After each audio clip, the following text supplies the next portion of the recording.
Nagsagawa ng sunod-sunod na marijuana eradication operation ang mga operatiba ng Benguet Police Provincial Office sa pangunguna ni Police Colonel Ledon Monte sa bayan ng Ato, Bacon, Kapangan at Kibungan noong Mayo 9 hanggang 10 taong kasalukuyan bilang bahagi ng pinaigting na implementasyon ng Oplan Ultimate Grass Cutter 2026. Bunga ng operasyon, nadiskubre at na-eradicate ang kabuang 28,800 fully ground marijuana plants at 950 marijuana seedlings na may tinatayang standard drug price na 5,798,000 pesos. Sa Kibungan, matagumpay na na-eradicate ang 25,200 fully ground marijuana plants na may standard drug price na 5,040,000 pesos.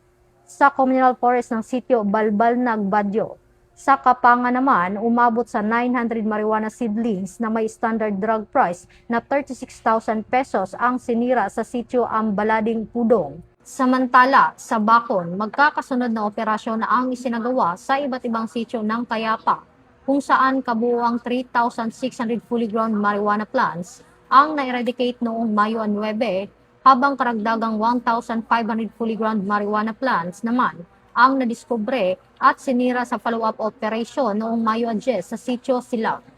Sa Ato, nadiskubre rin ang 50 marijuana seedlings sa Gusaran, Batyo, Barangay Katubo.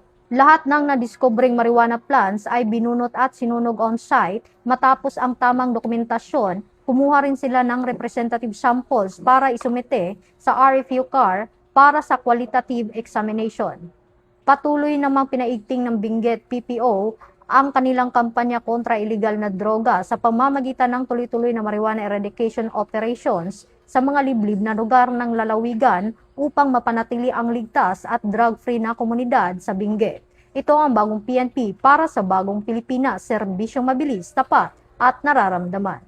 Mula dito sa Campo Crame, ako po ang inyong PNN correspondent, Patroluman Resali Umalay, nagbabalita para sa Police News Network. Alagad ng batas, tagataguyod ng balitang pulis. Ito ang bagong PNP para sa bagong Pilipinas, serbisyong mabilis, tapat at nararamdaman.